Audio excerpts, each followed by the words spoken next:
మన యాత్రలో ఇరుముడి చాలా విశిష్టమైంది. మాలను ఇక్కడికి వచ్చిన తర్వాతనే తీయాలి. దుర్వ్యసనాల కోసం మధ్యలోనే తీయరాదు. అవతార పురుషులందరూ తాము వచ్చిన కార్యం నెరవేరగానే అవతారాలు చాలించారు. కానీ అయ్యప్ప మాత్రం మహిషి సంహారం తరువాత తాను ఇక్కడే ఉంటానని, తనకు ఆలయాన్ని నిర్మించమని ఎందుకు అడిగినట్లు?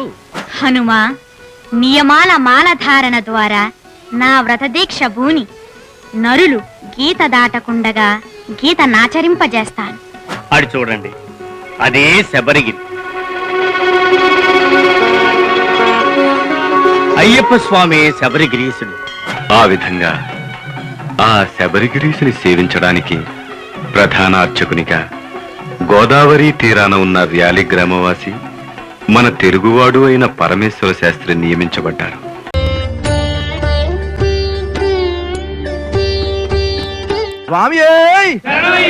ఆపద్ బాంధవనే, అనాథ రక్షకనే, అద్భుత రూపనే, విల్లాలి వీరనే, వీరమణి కంటనే, మన యాత్రలో ఇరుముడి చాలా విశిష్టమైంది. శిరస్సు మీదే ఉంచదగింది. మొదటి ముడిలో పూజా ద్రవ్యాలు, అభిషేకం కొరకు నెయ్యి నింపిన కొబ్బరి ఉంటాయి. రెండవది వెనక ముడి. అందులో మనకు కావలసిన ఆహార పదార్థాలు, ఇతర సంభారాలు ఉంటాయి. ఇరుముడిని శుచి శుభ్రత గల ప్రదేశంలోనే దింపాలి. అది గురుస్వామే దింపాలి. స్వాములు, ఇంకో ముఖ్యమైన విషయం, మాలను ఇక్కడికి వచ్చిన తర్వాతనే తీయాలి. దుర్వ్యసనాల కోసం మధ్యలోనే తీయరాదు. అలా తీస్తే మీ దీక్ష సఫలం కాదు. అలాగే స్వామి.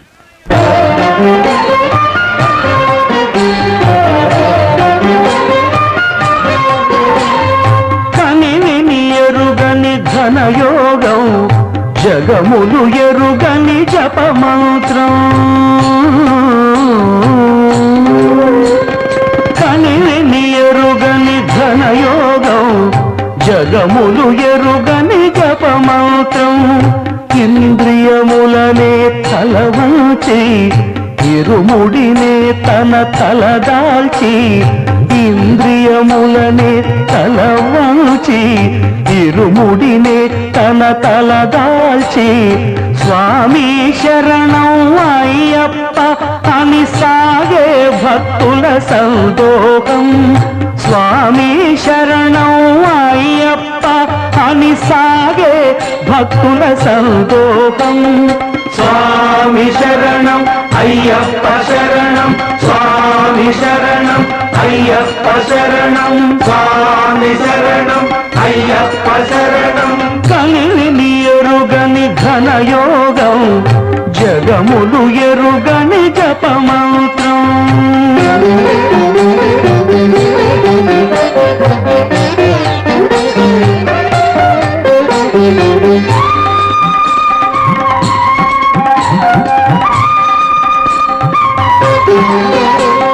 శీతల స్నానం తొలి నియమం, భూతల శయనం మలి నియమం.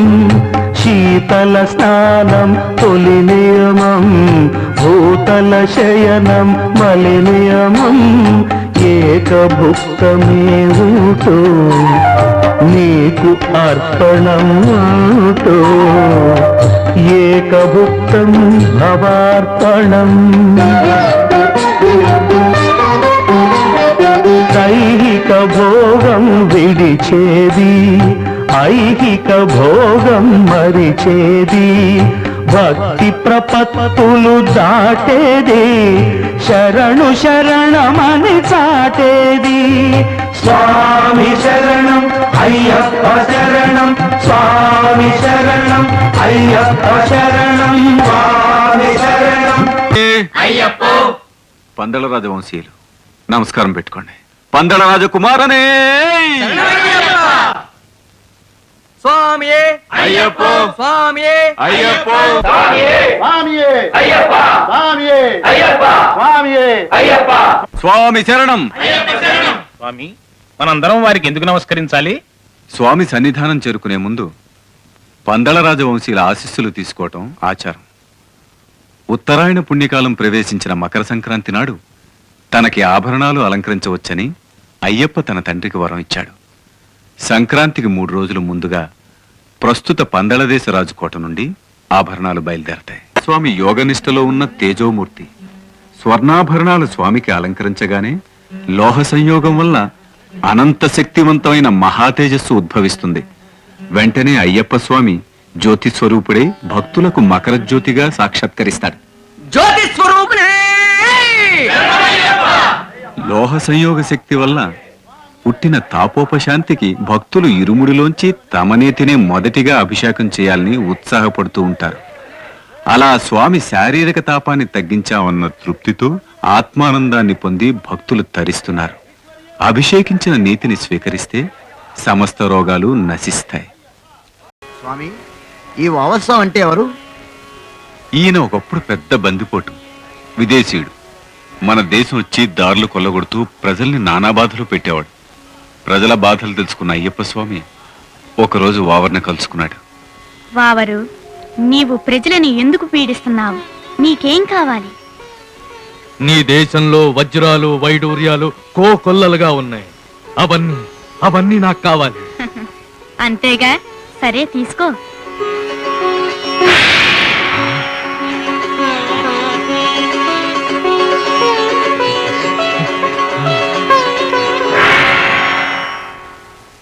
ఏమిటిది? ఏమిటి మాయ? ఇదే కాదు, ఈ జగత్తంతా మాయ, అంతా మట్టి కావలసిందే. చూడు, చనిపోయాక నీ శరీరం కూడా ఇలా మట్టిలో కలిసిపోతుంది. ఈ మాత్రానికెందుకు నాయనా ఇతరులను పీడించటం, ఇంత దురాశ? స్వామి, క్షమించు స్వామి. అజ్ఞానంతో చేసిన తప్పుల్ని క్షమించు స్వామి. విదేశీయుడై ఉండి మన వేదాంతాన్ని జీర్ణించుకున్న జ్ఞాని అయిన వావర స్వామిని నన్ను దర్శించడానికి వచ్చిన భక్తులందరూ ముందుగా నిన్ను దర్శించుకుంటారని అయ్యప్ప స్వామి వరమిచ్చాడు. స్వామియే! స్వామియే! అయ్యప్ప! స్వామియే! అయ్యప్ప! అయ్యప్ప! స్వామియే! అయ్యప్ప! స్వామియే! అయ్యప్ప! స్వామియే! అయ్యప్ప! అయ్యప్ప! స్వామి, అవతార పురుషులందరూ తాము వచ్చిన కార్యం నెరవేరగానే అవతారాలు చాలించారు. కానీ అయ్యప్ప మాత్రం మహిష సంహారం తరువాత తాను ఇక్కడే ఉంటానని, తనకు ఆలయాన్ని నిర్మించమని ఎందుకు అడిగినట్లు? మంచి ప్రశ్న. అయ్యప్ప స్వామి తపస్సుకు వెళ్తుండగా రామనామ సంకీర్తన చేసుకుంటున్న ఒక వృద్ధుడు కనిపించాడు. శ్రీరామ జయ రామ జయ జయ రామ, శ్రీరామ జయ రామ జయ జయ రామ, శ్రీరామ జయ రామ జయ జయ రామ, శ్రీరామ జయ రామ జయ జయ రామ, శ్రీరామ జయ రామ జయ జయ రామ, శ్రీరామ జయ రామ జయ జయ రామ, హనుమా, శ్రీరామ జయ రామ. స్వామి,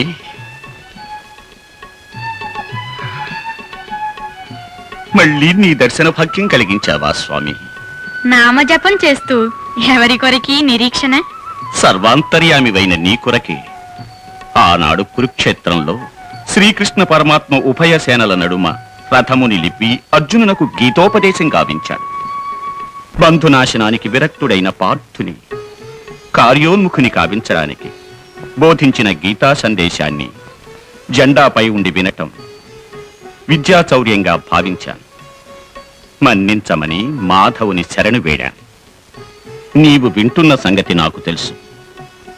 గీతలో నిగూఢమైన రాజ కర్మ భక్తి జ్ఞానయోగాలు జనులు ఆచరించేటట్టు చెయ్యి అని వాసుదేవుడు నన్ను ఆదేశించాడు.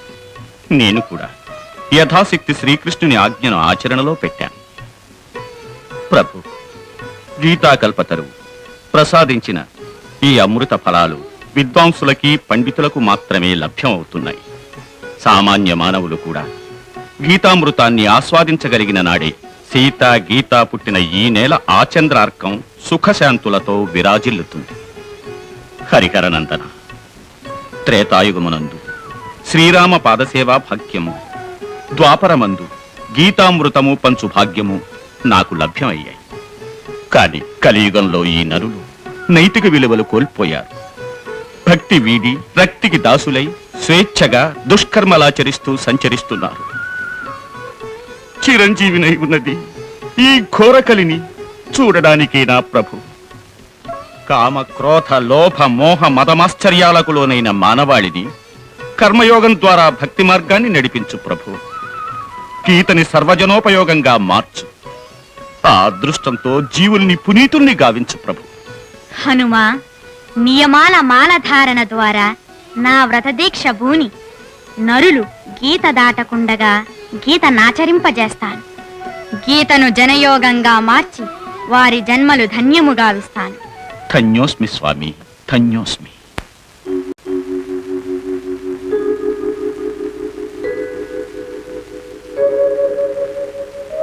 శబరి,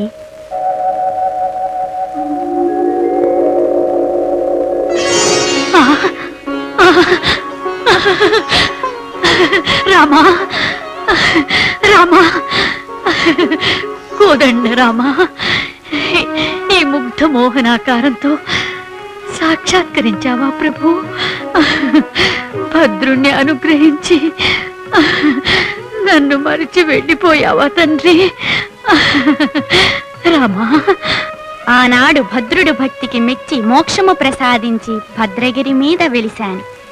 ఈనాడు నీ అకుంఠిత దీక్షకు ఆనందించి నీకు ముక్తిని అనుగ్రహిస్తున్నాను. నీవు శబరిగిరిగాను, నేను శబరిగిరీసునిగాను కీర్తింపబడతాము. భక్తులు నా యాత్రకు వస్తూ శబరిగిరీశ అంటూ మున్ముందుగా నీ నామాన్నే స్మరిస్తారు. ధన్యరాలినయ్యా, ధన్యరాలిని. రామా రామా, శ్రీరామా, రామచంద్ర, రామా, కోదండ రామా, రామా.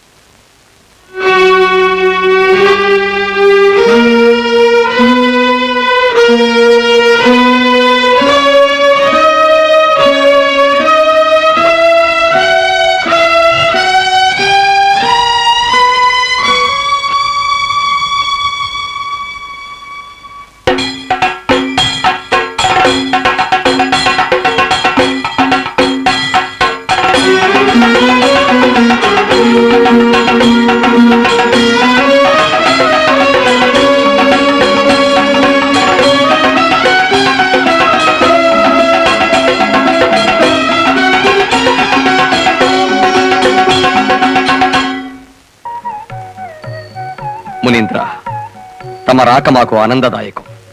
తమరు ఏ కార్యార్థియే విచ్చేసి ఉంటురో సెలవిస్తే. మహారాజా, మణికంఠుడు తపస్సునకు వెళుతూ చెప్పిన విషయం గుర్తున్నదా? అదెట్లు మరవగలను మునీంద్ర?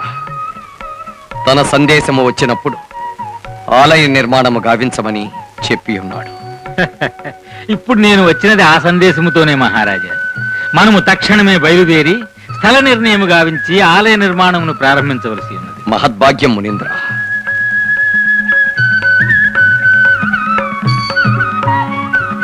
ఇదే మణికంఠుడు సంధించిన బాణము.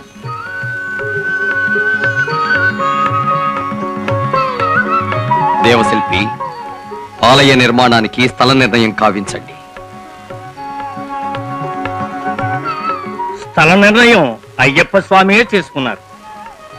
అది చూడండి, అదే శబరిగిరి.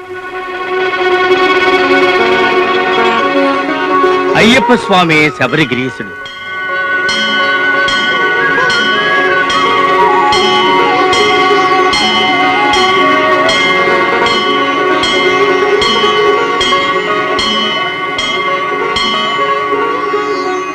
విశ్వకర్మ, అయ్యప్ప స్వామి ఆలయాన్ని ఆగమ శాస్త్రోక్తంగా నిర్మించాలి. తమ ఆజ్ఞ, పైగా దైవ కార్యం. భార్గవరామ, దీనికి అర్చకులెవరు? యజుర్వేద విధి విధానంగా స్వామిని అర్చించగల సమర్థులెవరు? ధర్మశాస్త్ర తల్లిదండ్రులైన జగన్మోహిని పరమశివుల ఆలయాలు సృష్టికి అపురూపంగా పవిత్ర గోదావరి తీరాన ఒకదానికొకటి అభిముఖంగా ఉన్నాయి. ఆ ఆలయములకు వంశపారంపర్యంగా అర్చకులై వేద వేదాంగాది విద్యలను అభ్యసించి యజుర్వేదంలో నిష్ణాతుడైన పరమేశ్వర శాస్త్రిని ప్రధాన తంత్రిగా ఇక్కడికి ఆహ్వానిస్తాను.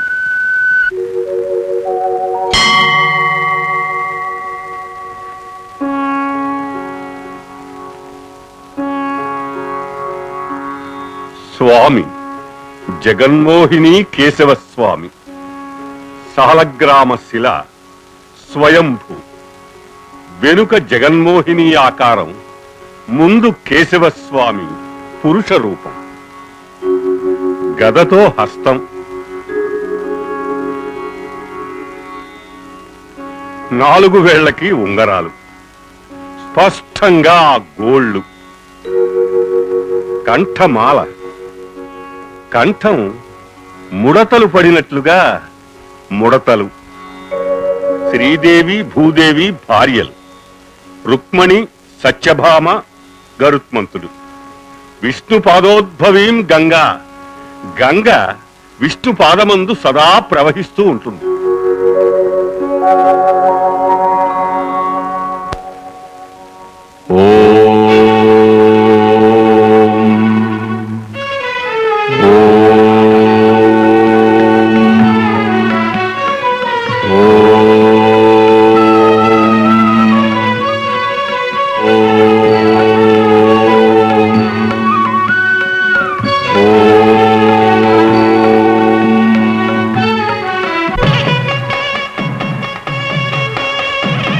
స్వామి,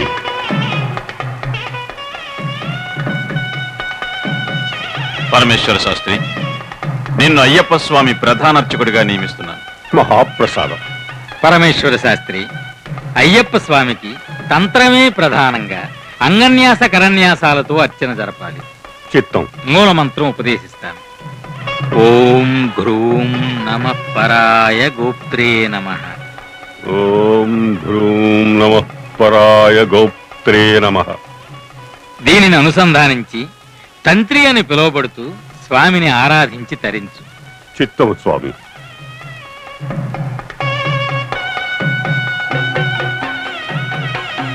ఆ విధంగా ఆ శబరిగిరీసుని సేవించడానికి ప్రధాన అర్చకునిగా గోదావరి తీరాన ఉన్న ర్యాలి గ్రామవాసి మన తెలుగువాడు అయిన పరమేశ్వర శాస్త్రి నియమించబడ్డారు.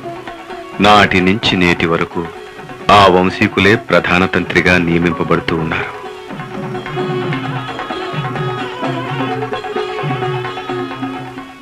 యాత్రలు చేయడం వల్ల జ్ఞానం కలుగుతుంది. దీక్షలో ఉన్నప్పుడు యాత్ర చేస్తే పరిసరాల జ్ఞానం, ఆలయాలు, శిల్ప విన్యాసం, స్థల మహత్యం, చరిత్ర, సంస్కృతి తెలుస్తాయి.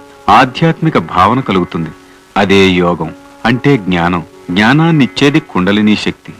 మానవ శరీరంలో ఆసనం, అయ్యప్ప యాత్రలో ఎరుమేలి, భరతఖండంలో కాళహస్తి, మూలాధార చక్రం, లింగము, కాలైకట్టి, జంబుకేశ్వరం, స్వాధిష్టాన చక్రం, నాభి, కల్లిడుం కుండ్రు, తిరువణ్ణామల, మణిపూరక చక్రం, హృదయం, కరిమల శిఖరం, కాంజీవరం, అనాహత చక్రం, నాలుక, పంపానది, చిదంబరం, విశుద్ధి చక్రం, భ్రూమధ్యం, శబరిమల, వారణాసి, ఆజ్ఞాచక్రం. ఇవి దాటాక మనిషి మెదడు, యాత్రలో కాంతిమల, క్షేత్రాల్లో బ్రహ్మకపాలం, సహస్రాల చక్రాలు. మన వారసత్వమైన ఆధ్యాత్మిక సంపదకి మీరంతా కీర్తికేతనాలుగా నిలవండి. స్వామి రామయ్యప్ప.